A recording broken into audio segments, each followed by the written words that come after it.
What's the creepiest unsolved internet mystery? Story 1: 4 years of daily encrypted data that nobody ever cracked between 2011 and 2015.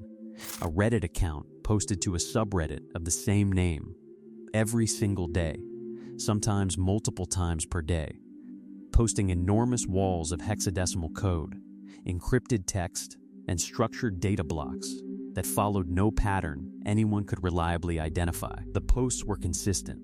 They followed loose formatting conventions. They suggested deliberate, sustained effort by someone with both the time and the technical knowledge to produce cryptographic content continuously for years.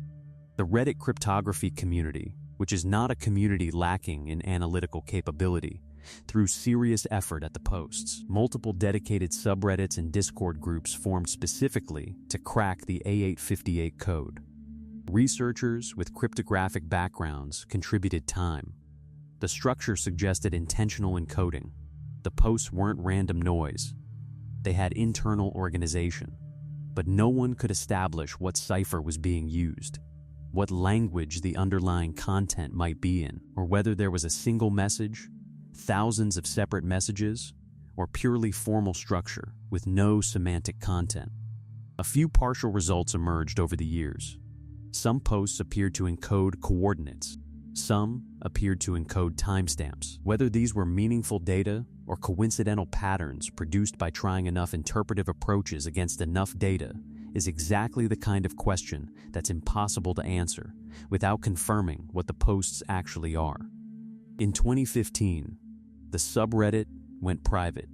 No announcement, no explanation, no final message. The account went silent. Whatever was being transmitted, if anything was being transmitted, simply stopped. No one ever came forward to explain it. The account owner never identified themselves. The 4 years of daily posts remain encrypted and publicly accessible in Reddit's archives, uncracked, by anyone who wants to try. Story 2: Lake City Quiet Pills. The dead Reddit user whose website hid what looked like hitman listings in 2009.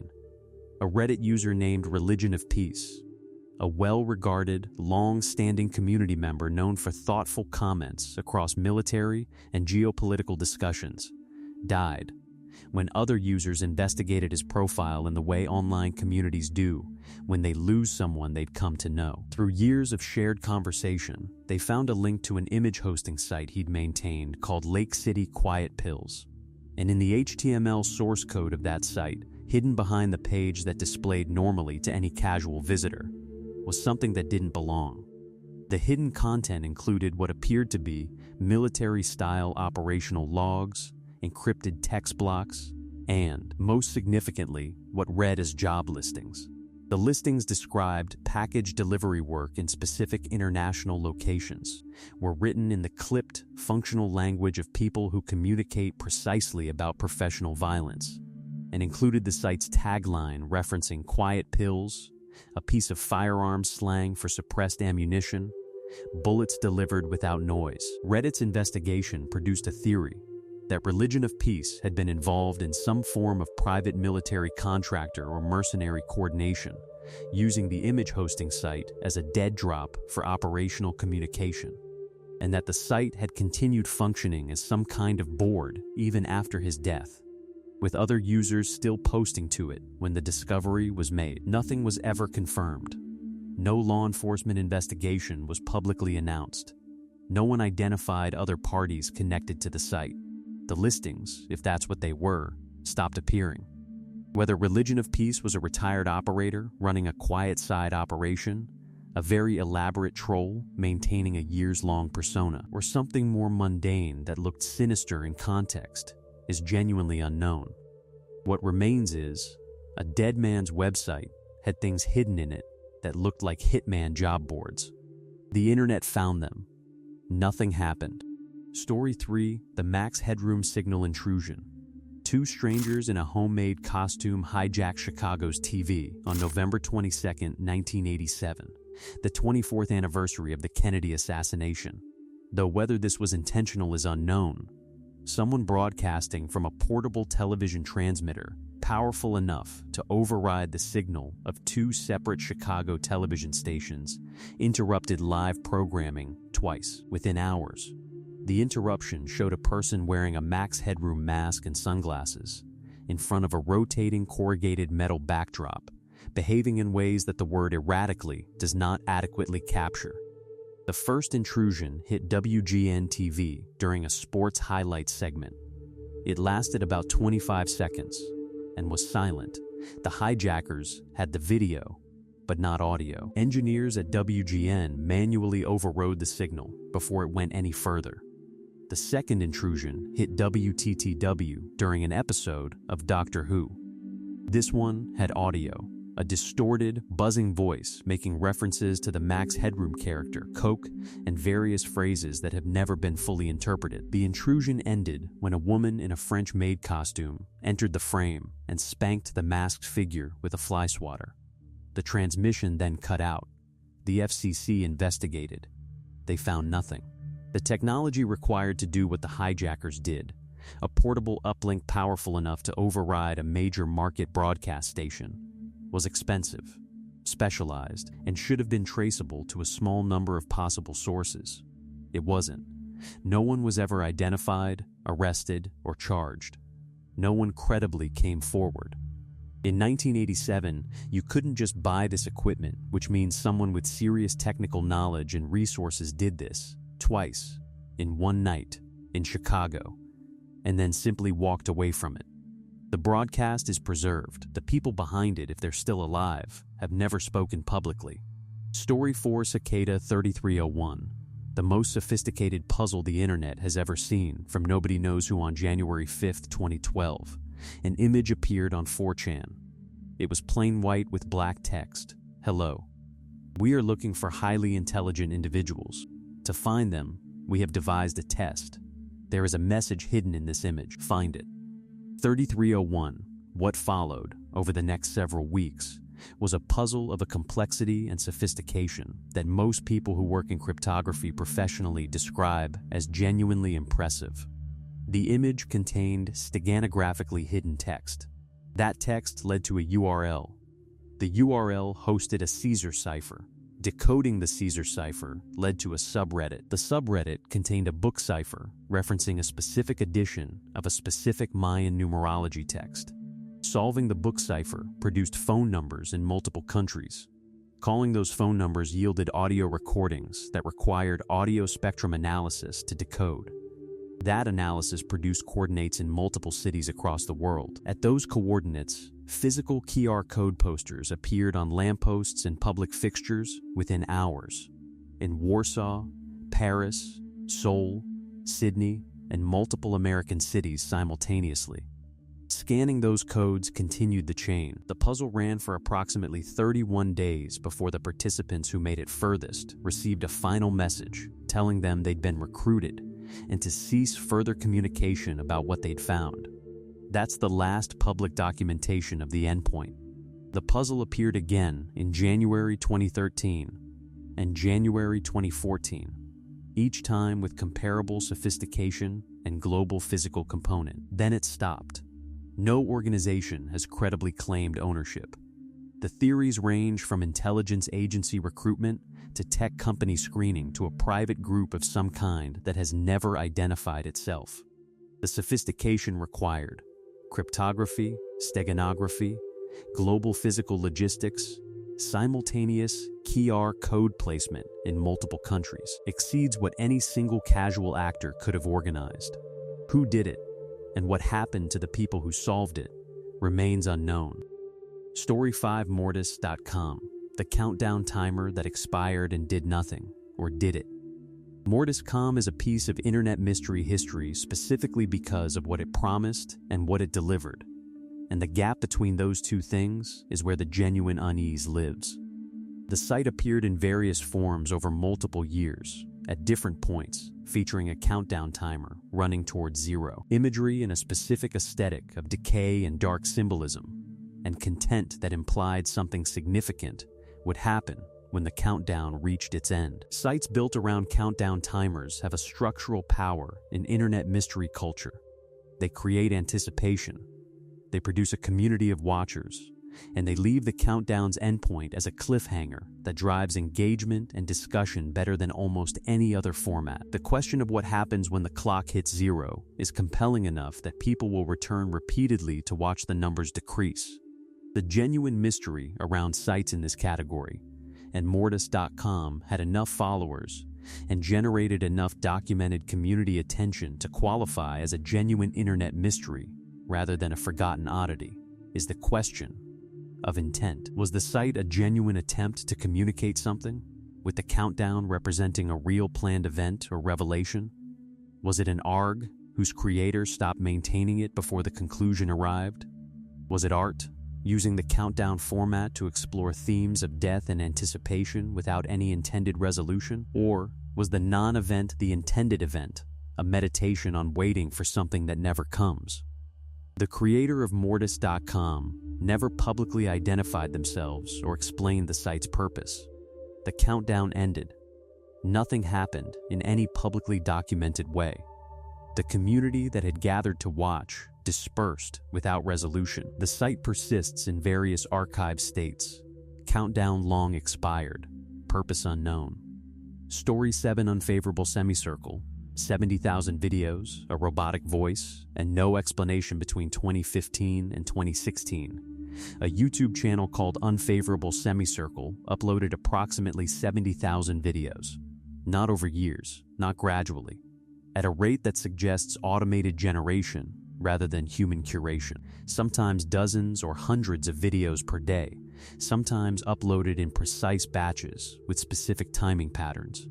Each video was short, typically just a few seconds to a few minutes. Each featured a distorted or synthesized voice reading single characters, random words, or partial phrases over static visual content. No two videos were obviously identical. No individual video had any apparent standalone meaning.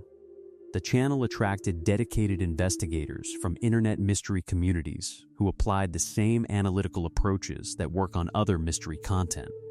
Looking for steganographic content hidden in the video files, analyzing the audio for encoded signals, mapping the timing patterns of uploads to find regularities, cataloging the specific characters and words spoken across thousands of videos to identify statistical patterns.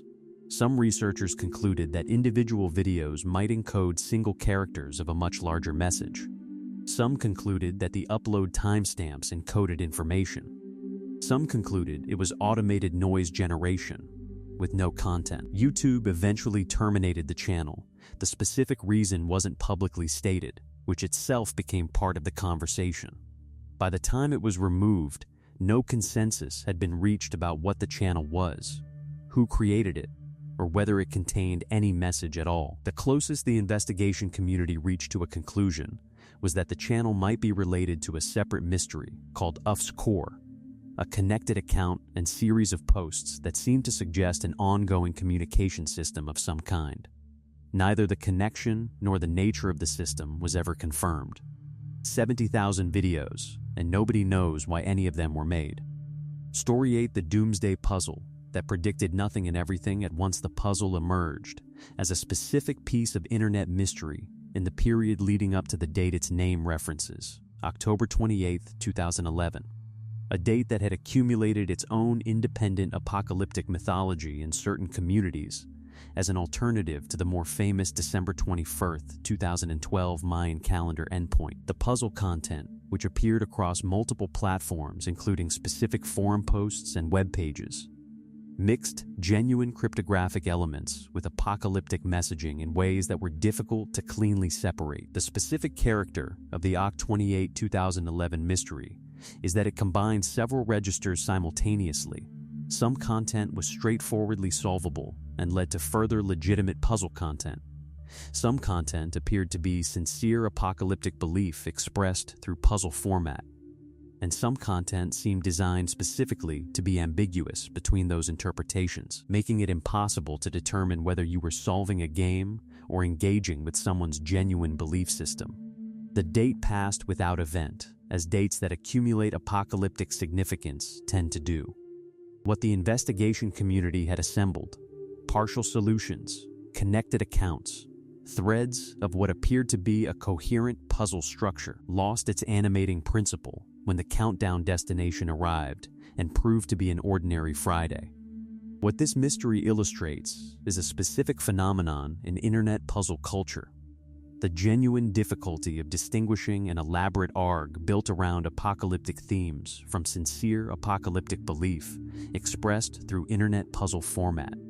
Both produce the same content types, both generate the same investigation responses. The difference, if there is one, may only be accessible from inside the creator's head. Story 9: Captain Coochie's Key Lime Pies, the most bewildering SEO spam that became a legend. This entry occupies a genuinely different category from most of the others on this list. It's not creepy in the conventional sense, and it's not a puzzle with hidden meaning that sophisticated investigators have spent years on. It is, however, one of the internet's most documented and enduring examples of bizarre, relentless, context-defying spam content that accumulated its own mythology through sheer persistence. Captain Coochie's Key Lime Pie is, or was, a real product, a key lime pie company based in Florida with a genuine commercial history. What made it notorious in internet spaces was the extraordinary volume and strangeness of apparently promotional content that appeared across forums, comment sections, and community sites for years, posting detailed, floridly written praise for Captain Coochie's Key Lime Pie in contexts that had absolutely nothing to do with food, pie, or Florida. The content appeared in the replies to political discussions, in gaming forums, in creative writing communities, in threads about completely unrelated topics, always enthusiastic, always wordy, always specific about the pie in a way that suggested someone had an unusual investment in its reputation that transcended any rational commercial interest. The posting style was consistent enough that the community concluded it was a single person or small group running the campaign. But why anyone would do this, in these places, for this product, remained genuinely inexplicable. The Captain Coochie mystery is a reminder that the internet contains inexplicable behavior that doesn't resolve into hidden meaning or sophisticated encryption. Sometimes what you're looking at is simply a person who really wanted people to know about a key lime pie to a degree that exceeded any rational explanation across years of dogged, context-free effort. Story 10: The Yay Video Game's Descent. A gaming account that spiraled into something else entirely. Yay Video Games began as a seemingly ordinary presence in gaming spaces, a username associated with content about video games, in the enthusiastic, community-native register that gaming communities produce naturally. What investigators and internet mystery communities have documented is what happened when they traced the account across platforms and over time, a trajectory that moved from recognizable gaming content into something progressively more fragmented, more opaque, and ultimately into content that didn't resemble its starting point in any identifiable way. The documented descent follows a pattern that appears in several entries on this list: a content creator whose posts shift from coherent to cryptic, whose presence on multiple platforms begins producing content that doesn't connect to the original identity in any obvious way, and whose apparent purpose becomes impossible to determine from external observation. Whether the shift represents a performance, a psychological deterioration being expressed online, a transition into ARG content that the creator didn't announce as such, or some other explanation, is precisely what the investigation community found it impossible to determine.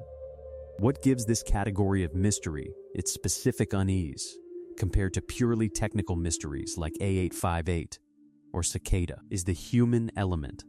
When you're looking at a technical mystery, you're wondering what a puzzle means. When you're looking at an account that has undergone this kind of transformation, you're wondering what happened to a person.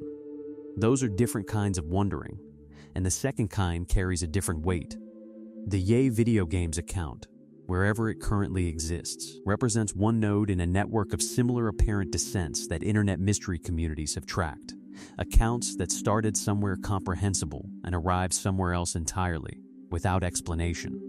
Story 11: A website that seems built to never end. The 973 Labyrinth is a sprawling, apparently endlessly deep website built around occult symbolism, numerical patterns, geometric grids, and an internal logic that external visitors cannot fully decode because its rules were apparently set by a single creator whose framework for organizing it is not accessible from outside. It shares a naming convention with similar labyrinthine sites. The name itself, read in reverse and with the numbers noted, produces variations of the human and appears to be part of a small category of websites built as permanent digital monuments to a single mind's obsessive internal system. What makes navigation of these sites genuinely disorienting is the absence of conventional navigational logic. Standard websites have menus, links that go somewhere predictable, content organized for discoverability. The 973 labyrinth has links that lead to pages that lead to other pages that lead back to earlier pages, in patterns that seem non-random but aren't obviously purposeful. Content that appears at intersections rather than being arranged linearly, and no page that presents itself as the endpoint or destination. Investigators have documented hundreds of distinct pages within the structure and have identified repeating symbolic systems, specific numbers, geometric forms, and textual fragments that recur in ways suggesting intentional placement, without arriving at a point where the system resolves into readable content. It may be that the entire structure is the message, a monument to a private cosmology that doesn't translate outward rather than a puzzle designed for external solution. It's still active. Someone, somewhere, may still be adding to it. Story 12, the Kanye West New World ARG. The theory that a celebrity's breakdown was a puzzle during the period of Kanye West's public erratic behavior in the late 2010s. The Twitter rants, the political statements, the stream of consciousness posts. A theory emerged and gained traction in certain internet communities that the apparent breakdown was not a breakdown at all, but rather an elaborate, alternate reality game, with content embedded in the posts that encoded a puzzle or message for followers sophisticated enough to decode it. The theory's appeal is structural. It transforms disturbing content into a game, which is psychologically more comfortable than taking the disturbing content at face value. It also follows from the genuine pattern of ARGs using celebrity or public figure personas as platforms, and from the documented history of celebrities deliberately embedding content for dedicated communities to find. The idea that someone with Kanye West's resources and history of elaborate creative projects might construct an ARG of this scale is not intrinsically implausible. What investigators pursuing this theory found: some apparent numerical patterns in post timing, some apparent repetitions that could be code, and some connections between specific word choices and external sources. What they didn't find: a confirmed puzzle structure, a solution that produced a coherent output, or any indication from anyone with actual access that the ARG theory was correct. The honest assessment is that the theory reflects the internet's tendency to impose puzzle structure on erratic content because puzzle structure is more comfortable than genuine erratic behavior. But the theory also reflects something real: the genuine difficulty of distinguishing elaborate performance from genuine crisis in a public figure communicating primarily through unmediated social media, which is its own kind of 21st century epistemological problem. Story 13, UVB76, the Russian radio station that's been broadcasting for decades and nobody explains why. UVB76, nicknamed the Buzzer by the shortwave enthusiast community that has monitored it for decades, is a shortwave radio station broadcasting at 4625 kHz that has been transmitting since at least the late 1970s and continues to this day. For most of its history, its broadcast consisted primarily of a single, monotonous buzzing tone repeated at intervals, a 2-second buzz, roughly once per second, continuous. Then, periodically and unpredictably, the buzzing stops and a voice reads a sequence of Russian words and numbers in the format typical of numbers stations, which are shortwave broadcasts believed to be used by intelligence agencies to transmit coded messages to field agents using one-time pad encryption. The station is real. It's documented extensively by the shortwave monitoring community. Recordings going back decades are preserved. The voice transmissions, which have occurred with increasing frequency since the early 2010s, notably spiking around periods of geopolitical tension, have been recorded and cataloged. Military call signs have been identified in the transmissions. The station appears to originate from near Moscow, based on triangulation by multiple listeners over many years. What it's doing is what nobody outside the relevant Russian military or intelligence structure knows. The persistent buzzing tone is believed to serve as a carrier signal, confirming that the transmission path is active, so that when an actual message is transmitted, the recipient knows the channel is functional. The numbers transmissions, by the nature of one-time pad encryption, are unbreakable without the physical keypad the intended recipient holds. The buzzer keeps buzzing. Nobody who knows what it's doing is talking. The shortwave community keeps listening and recording, because the moment it goes silent will itself be significant, and someday it will. Story 14: Lake City Quiet Pills. The hidden layers that kept appearing. The Lake City Quiet Pills case, covered in more detail earlier in this collection, deserves a second entry because the depth of the rabbit hole it opened for investigators extended considerably beyond the initial discovery of hidden HTML in a dead user's website. The deeper investigation revealed layer after layer of content that continued to generate questions even as some earlier questions remained unresolved. What investigators found as they went further included encrypted text files that partial decryption suggested were operational logs of some kind, written in clipped, functional language consistent with professional security or military communication.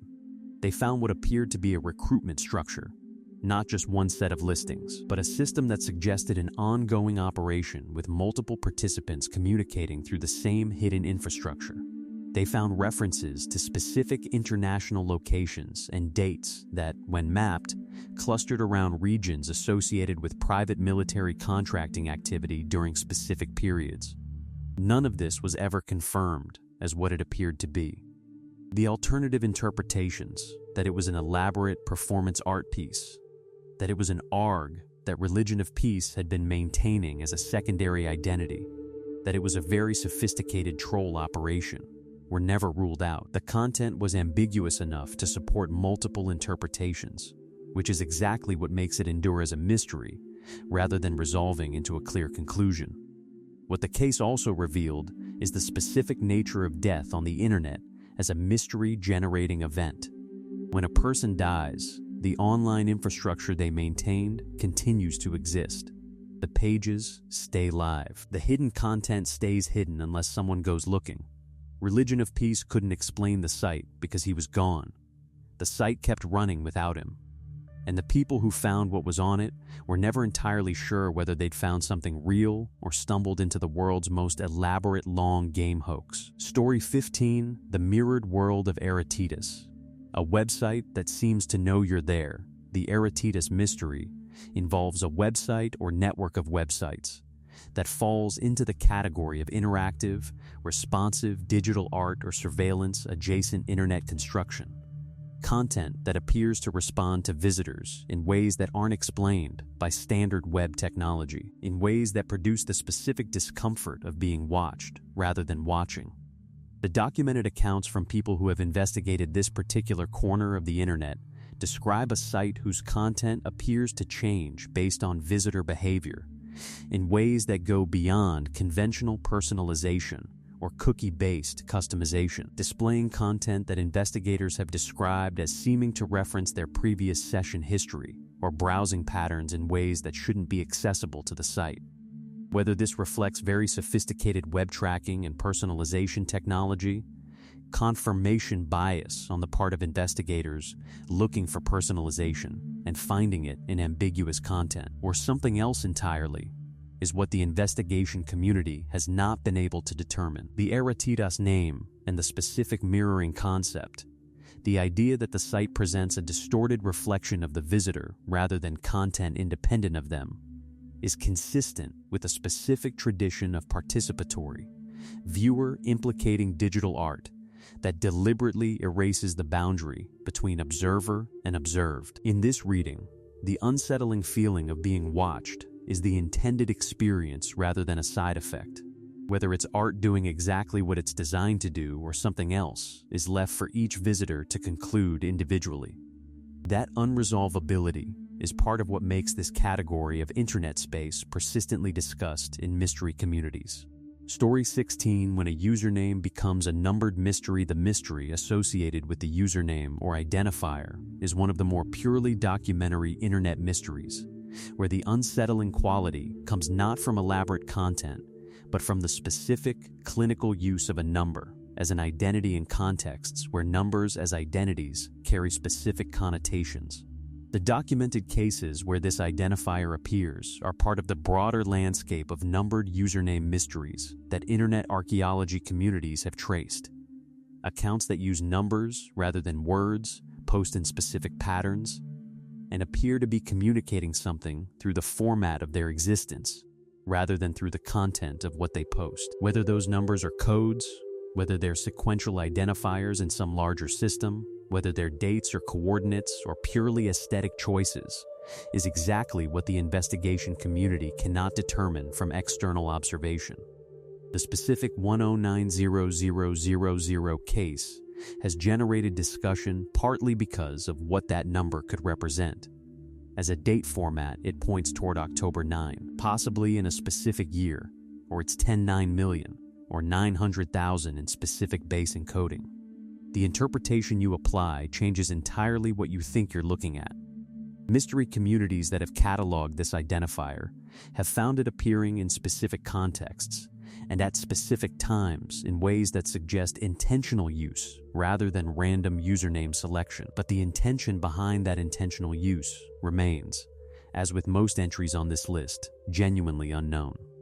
Story 18, the Valor 12 incident. Military identity, encrypted communications, and real-world stakes. The Valor 12 mystery involves a case that sits at the intersection of internet mystery and something with potentially real-world dimensions: military identity, operational communication, and the specific discomfort of a mystery that might have actual people on the other end of it, rather than purely digital content with no human stakes. Valor 12 as an identifier appeared in specific online contexts in ways that suggested it might be connected to some form of covert or classified communication structure.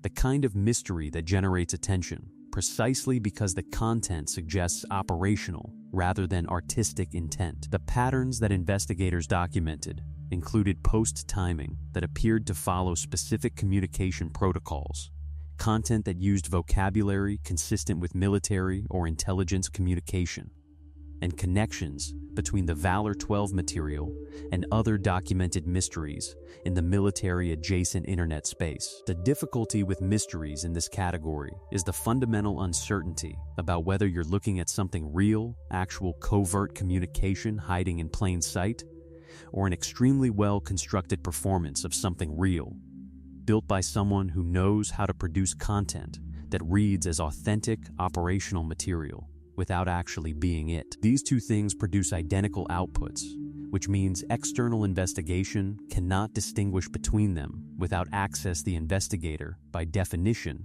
doesn't have. What remains documented is the pattern of appearances and the content that generated the mystery community's attention, without any confirmed resolution of what the identifier represents or who uses it. Story 19, the Octocat Labyrinth.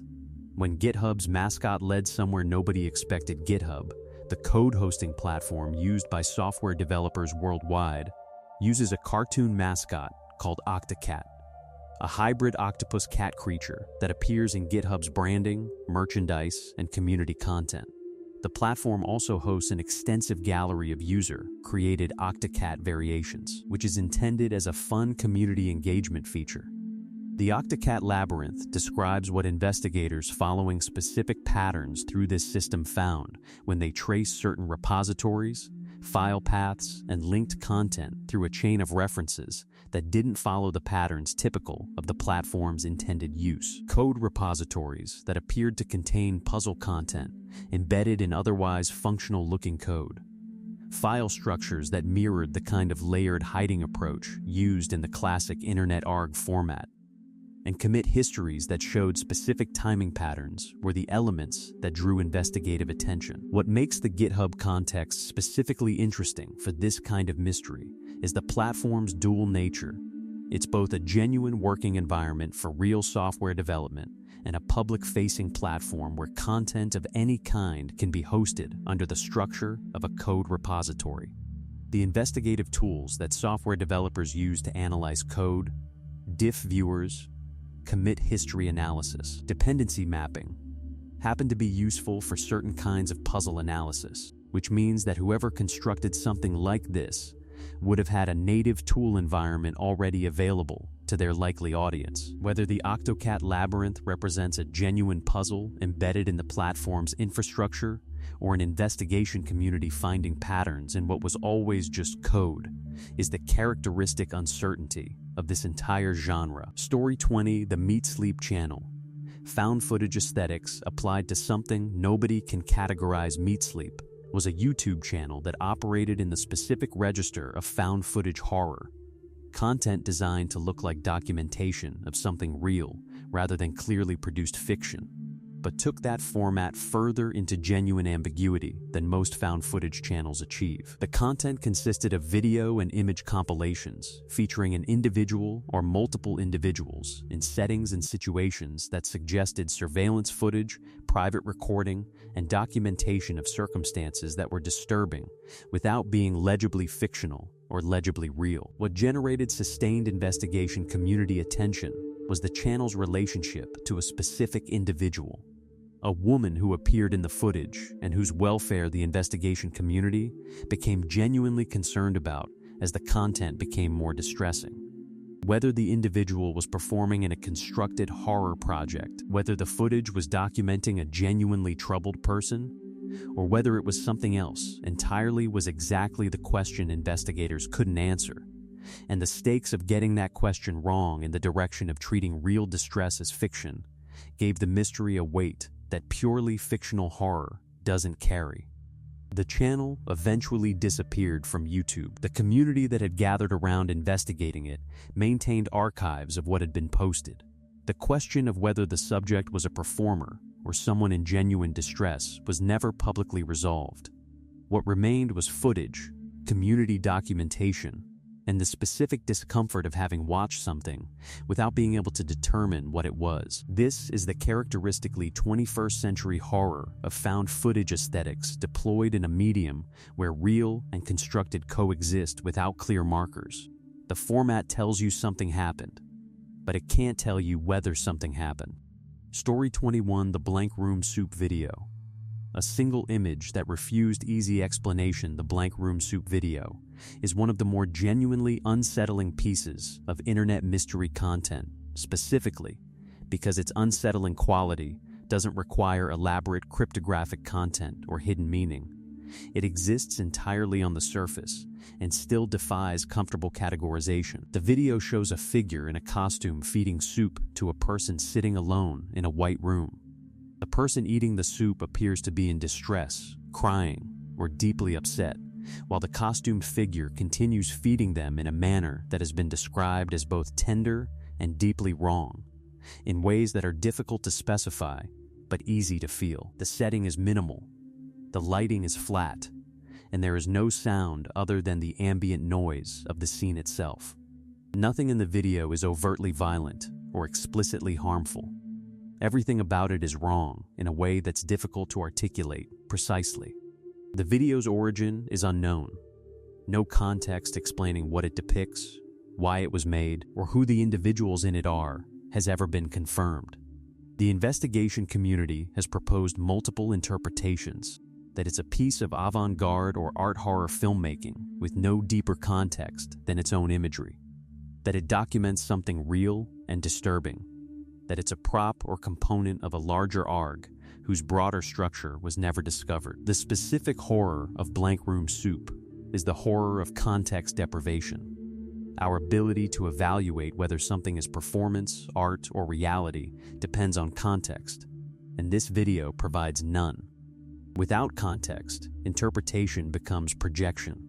And what you project says something about you that the video is perfectly content to receive, without offering anything in return. Story 22, the A858 cryptographic entity. The questions that remain after the door closed. The A858 subreddit, covered in the opening entry of this collection, generated a body of investigation that outlasted its source material. The subreddit went private, but the investigation community continued analyzing the archived posts, developing new theories, and periodically reporting claims of partial breakthrough that the broader community couldn't verify. What the extended investigation established with reasonable confidence, the posts were not random noise. They had statistical properties consistent with encrypted, meaningful content rather than noise generation. They showed consistent internal structure. Posts appeared to follow formatting conventions, had timing patterns, and exhibited regularities that suggested a systematic approach rather than arbitrary generation. Some researchers concluded that individual posts were likely single transmission units in a larger message rather than complete messages in themselves.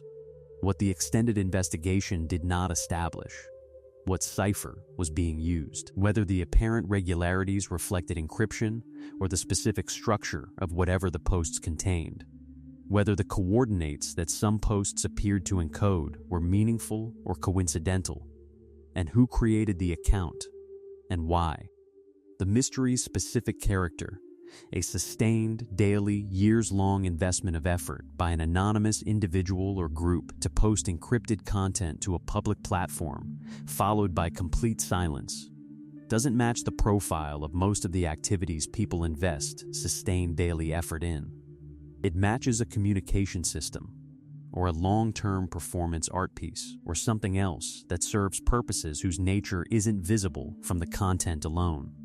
The door closed. The content is still there. The questions didn't close with it. Story 23, Terminal 00. The website you navigate by decoding source code rather than clicking links. Terminal 00 is a creation by artist Angus Nickneven that describes itself as a website and functions as something more like a constructed world accessible through a computer interface, but one in which the interface is deliberately broken and the navigational conventions of normal websites are systematically inverted as a feature rather than a bug. The site's visual presentation mimics a malfunctioning or post-collapse operating system, glitch aesthetics, degraded imagery, text that appears corrupted or partially legible, and interactive elements that don't behave according to the conventional rules of how websites work. Navigation requires not clicking obvious links, but reading HTML source code for hidden paths, executing pixel-perfect clicks on elements that don't visually present themselves as clickable, and working through an investigative process that treats the website itself as the puzzle rather than the delivery mechanism for puzzle content. The experience of navigating Terminal 00 is one of the genuinely distinctive things the internet has produced. It exists in a category adjacent to ARG, adjacent to digital art installation, adjacent to horror game, but not fully any of these. Its content, once you reach it through the required investigative process, includes text, imagery, and embedded experiences that researchers have described as constituting a philosophy of transhumanism and digital existence expressed through an interactive labyrinth rather than through conventional argument.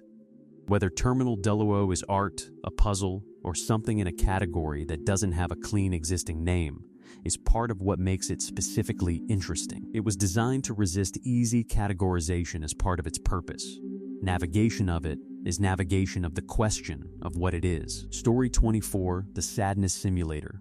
When interactive fiction gets indistinguishable from surveillance, the sadness simulator occupies a specific and uncomfortable corner of internet mystery content, where the line between interactive art and data collection is impossible to determine from the user's perspective, which is itself the specific discomfort the name points toward.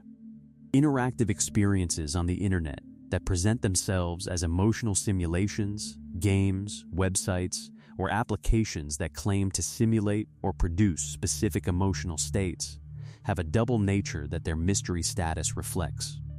On the surface, they function as interactive art pieces, exploring specific emotional registers, using design and content to produce in the user an approximation of the emotional state being simulated. Below the surface, every interaction with the content is a data point. How long did you engage with each element? Which choices did you make? What emotional responses did you report or demonstrate through continued engagement? The sadness simulator as an internet mystery exists at the point where this double nature becomes explicit rather than implied, where the user's awareness that their emotional experience is being documented, processed, or relayed somewhere becomes part of the experience itself, producing a specific recursive discomfort. You're experiencing sadness. The simulator is recording your experience of sadness. You're aware of being recorded, and your awareness of being recorded is itself part of the data being collected. Whether the specific implementations associated with this name are art projects, data collection experiments, or something that doesn't fit either category cleanly, is characteristically unresolvable from the outside. What's consistent is the specific affective experience they produce in users who engage with them seriously. The sense of being seen in a way you didn't fully consent to. Story 25, the Markovian Parallax Web Text. The Usenet ghost that preceded the web, the Markovian Parallax Denigrate text, is one of the oldest documented internet mysteries, predating most of the platforms this list exists on. In 1996, a Usenet account called John Darter LKJ DrawOQ at memory.net posted an identical block of nonsense text to hundreds of different Usenet newsgroups within a very short period. The text was the same each time, a stream of apparently unrelated words, Markovian parallax denigrate among them, that had no obvious semantic content and no apparent connection to the newsgroups it was posted to. The name the text is known by refers to what investigators initially thought they were looking at: a Markov chain text generator, a statistical text generation method that produces text by chaining words according to their probability of following one another in a training corpus. Markov-generated text has the surface appearance of language. It uses real words in grammatically plausible sequences, but contains no semantic content. The Markovian parallax text looked like this. It also might not have been this. The specific word choices, while appearing random, have been analyzed by investigators, who concluded that some selections were too statistically improbable to be random and too specific to be Markov generation. Some researchers concluded the text might be a cipher using specific word choices as code. Others concluded it was genuine noise generation for purposes that Usenet researchers speculated about without confirming. The email address it came from resolved to nothing. The account was never traced. The text was posted once, universally, and never appeared again. A piece of encrypted, encoded, or simply inexplicable text from 1996 sits in archived Usenet records, still uninterpreted, older than most of the internet's current users. Story 26, the phone number 2020, what you hear when you call it phone number mysteries, occupy a specific niche in internet mystery culture, because they combine the digital and the physical in a way that most purely online mysteries don't. You can actually dial the number, which means the mystery has an interface you can interact with. And what you hear when you interact with it is either the mystery's answer or another layer of the puzzle. The number formatted as 2020, a notation that suggests either a time code or a specifically formatted number rather than a conventional phone number, appears in documentation associated with other internet mysteries as a reference point that investigators have attempted to engage with directly. The accounts of what people have reported hearing when calling numbers associated with this designation include recordings of ambient sound, recordings of tones in specific sequences, automated voice readings of text that requires analysis to interpret, and silence. The difficulty with phone number mysteries in general is that they're more time-sensitive than web-based mysteries. Phone numbers can be reassigned. Services can be discontinued. A number that connected to something in 2012 might connect to a dentist's office in 2024, which makes confirming what earlier investigators reported hearing genuinely difficult. The documentation becomes the mystery's primary evidence. And the documentation, like all documentation of internet mysteries, reflects what specific investigators found at specific times, which may not reflect the number's current state or its original state. What made this specific number notable enough to circulate in mystery communities is not fully reconstructable from available documentation. It exists as a reference point in the record of several larger investigations. Story 27, the 1211-125 Internet Broadcast. Radio mystery meets digital transmission, the 1211-125 designation, appears in Internet mystery documentation as an identifier associated with transmissions or broadcasts that operated at the boundary of radio and digital communication. A category of mystery that inherits properties from both the shortwave numbers station tradition and the digital, cryptographic mystery tradition, combining them in ways that investigators from either background alone found difficult to fully analyze. The specific characteristics documented for 112-111-125 include broadcast timing that followed patterns inconsistent with continuous transmission systems, content that mixed audio and digital components in ways that required multiple analysis approaches to address, and a format that appeared designed to be receivable by specific equipment configurations, while appearing as noise to general monitoring.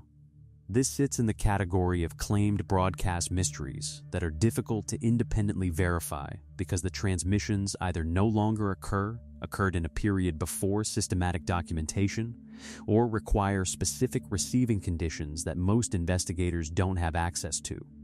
The documentation of what investigators report having received is the evidence base, and that documentation has the reliability characteristics of any anecdotal record.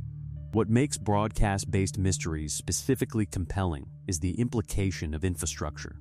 A continuous broadcast, even an irregular one, even a short-duration one, requires transmission hardware, power, and a physical location. Internet mysteries can be hosted anonymously and maintained at minimal cost from anywhere on Earth.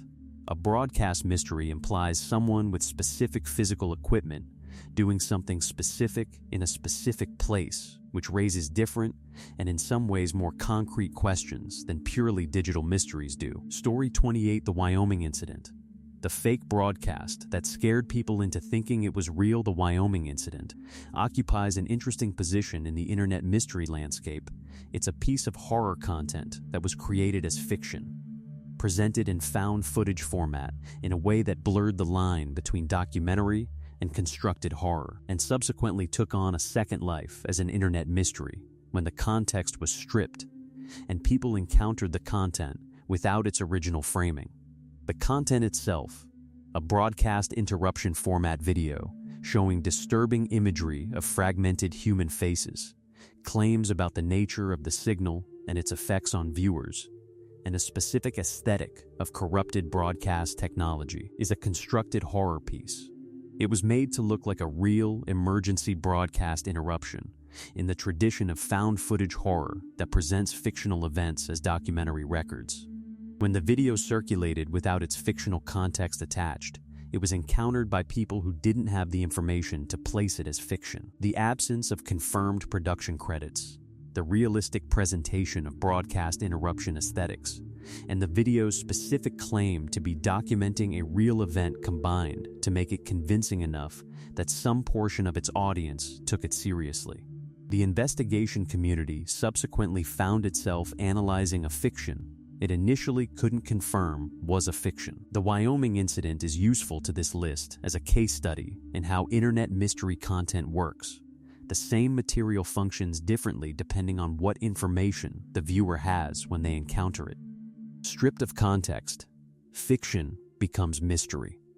The investigation community's work on it produced, eventually, confirmation of its fictional nature. But that confirmation arrived after the investigation had already built the kind of community and documentation infrastructure that any confirmed mystery generates. Story 29, the Mayleap Manifestos. When cracker culture produced something genuinely strange, the Mayleap Manifestos refer to a category of text documents that emerged from early hacker and cracker culture. The communities of technically skilled individuals who operated in the margins of early networked computing, breaking into systems, distributing software without authorization, and writing documents that explained, celebrated, or philosophized about their activities and their relationship to technology and mainstream society. The Hacker Manifesto, published in 1986 by someone called The Mentor, is the best-known example of this genre. A document written in the voice of someone who had just been arrested, explaining the philosophy and motivations of hacker culture in terms that non-participants could read with understanding. It's now considered a document of cultural and historical significance in the development of internet culture. The Mayleet category refers to texts from this tradition that moved away from coherent explanation towards something stranger. Manifestos that incorporated cryptographic elements, that made claims about the nature of systems and surveillance, that went beyond commentary into something closer to the conspiratorial worldview that early internet culture sometimes produced, or that blurred the line between technical documentation and philosophical statement in ways that made them difficult to categorize. What made some of these documents achieve mystery status was their combination of demonstrated technical sophistication. They weren't written by people who didn't understand the systems they were discussing, with content that exceeded or bypassed rational analysis. A manifesto written by someone who clearly knows what they're talking about, making claims that don't fit into any available interpretive framework, is harder to dismiss and harder to understand than one whose author clearly doesn't. Story 30, the WebDriver Torso Coordinates. YouTube's internal test channel that wasn't quite what it seemed. WebDriver Torso is the most famously resolved mystery on this list, and its resolution is instructive about both internet mystery culture and the specific way that apparently sinister content can have completely mundane explanations that feel less satisfying than the mystery did. The channel appeared on YouTube and uploaded tens of thousands of short videos, each showing a series of red and blue rectangles against a white background, accompanied by varying tones, with extraordinary regularity and without any apparent human curation. The pattern was industrial. Thousands of nearly identical short videos, regular upload schedule, no human community engagement, no explanation. The internet mystery community did what it does. It investigated exhaustively. Theories included secret message encoding in the tone sequences, coordinate data hidden in the visual elements, connections to various government or intelligence programs, and various other explanations that would account for why someone was producing this content at scale and for what purpose. YouTube eventually confirmed that WebDriver Torso was an internal testing channel, a tool used by YouTube's engineering teams to test video upload and encoding functionality, confirming that the upload pipeline was working correctly by uploading test content in bulk and checking the output. The mystery was a quality assurance tool. The red and blue rectangles were test patterns. The tones were test audio. The regularity was the regularity of automated testing rather than of intentional communication. What the WebDriver Torso resolution demonstrates is that industrial-scale content produced without human curation is often not a mystery at all. It's infrastructure. The internet mystery community found a door marked no entry and concluded something interesting was behind it. What was behind it was a server room. Story 31, the subways of your mind hunt. When an ARG went to real-world infrastructure, the subways of your mind puzzle, which investigators have placed in 2007, is an example of the alternate reality game format deployed at the intersection of digital puzzles and urban physical space, a genre of mystery that requires its investigators to move between the internet and specific physical locations in ways that most purely digital mysteries don't. The hunt appears to have involved clues embedded in specific online spaces that directed participants toward physical locations in specific cities, where additional clues appeared in physical form, embedded in actual urban infrastructure, placed in public spaces in ways that were findable by someone following the digital trail, but invisible to casual passersby. This hybrid format, digital to physical to digital, was pioneered by Cicada 3301, but existed in various forms before that puzzle's famous iteration. What distinguishes the subways of your mind from better documented hunts is the gaps in its historical record. Unlike Cicada 3301, which generated extensive real-time documentation from participants who shared their findings, this hunt occurred either before the documentation culture of later ARGs was established, or in communities whose archives have not survived in accessible form. The reconstruction of what the hunt involved depends on fragmentary accounts, partial documentation, and the investigative work of researchers who came to the mystery after the fact, rather than participants who documented it as it happened. The physical infrastructure element is what gives this particular mystery its distinctive character. An ARG that used actual city infrastructure as part of its puzzle raises questions about who had access to those spaces and permission to place things in them, which implies a level of organization that purely digital mysteries don't require. Story 32, the Deep Web Human Experiment Blog.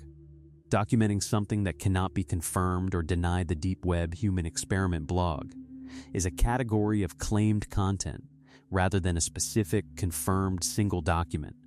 And the difficulty of distinguishing real examples from constructed horror fiction is exactly what gives this category its enduring mystery status in internet communities. The format involves a blog or set of documents hosted on infrastructure that makes attribution and verification difficult, that claims to document ongoing or historical human experimentation conducted outside ethical oversight. The kind of content that, if real, would represent serious criminal activity, and if fictional, would represent a specific genre of horror content that has been produced in increasing quantities alongside the growth of public awareness of the dark web. The horror fiction tradition that this format draws on is real and extensive.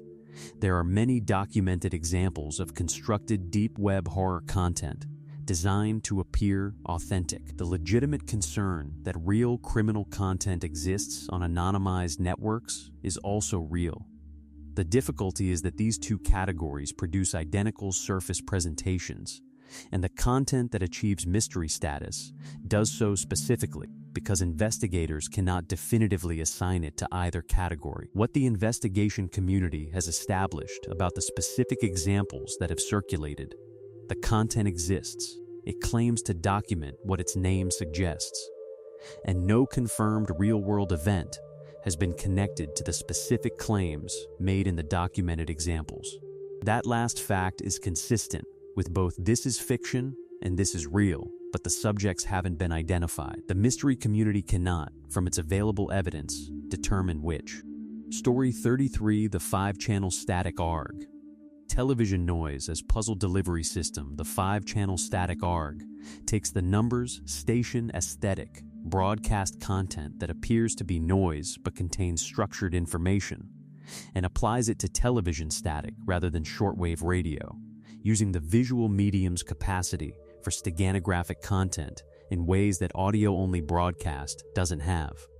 The investigation community's engagement with this mystery involves the specific technical work of static analysis, applying frame-by-frame examination, color channel separation, noise pattern analysis, and various digital processing approaches to television static or near-static content to determine whether structured information is embedded within apparently random visual noise. The same family of techniques used in digital steganography, hiding information in the low-order bits of image files, can theoretically be applied to broadcast or recorded video in ways that would be invisible to casual viewing but recoverable through systematic analysis. Whether the 5-channel static ARG represents a genuine delivery system for encoded content, an artistic exploration of static as a medium, or investigation community pattern finding applied to content that doesn't contain any encoded information, is exactly the characteristic uncertainty of this genre of mystery. The tools required to embed content this way exist and are documented. The tools required to find such content are the same tools that produce false positives on pure noise if applied without adequate controls. The investigation community produces findings, Those findings are contested by other investigators. The contested status of the findings is itself part of what maintains the mystery as an ongoing investigation, rather than a resolved case. There's always another approach to try, another filter to apply, another channel to analyze. Story 34, The Loneliest Website.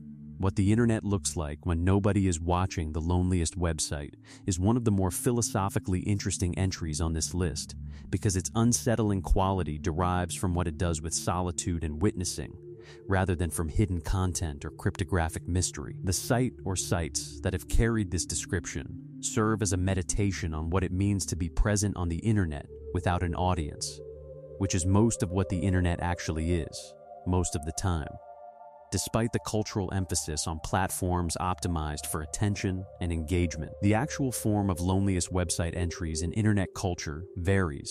Some are literal sites with audience counters that display the near-zero visitor count as their primary content, making explicit the solitude that most internet content experiences invisibly.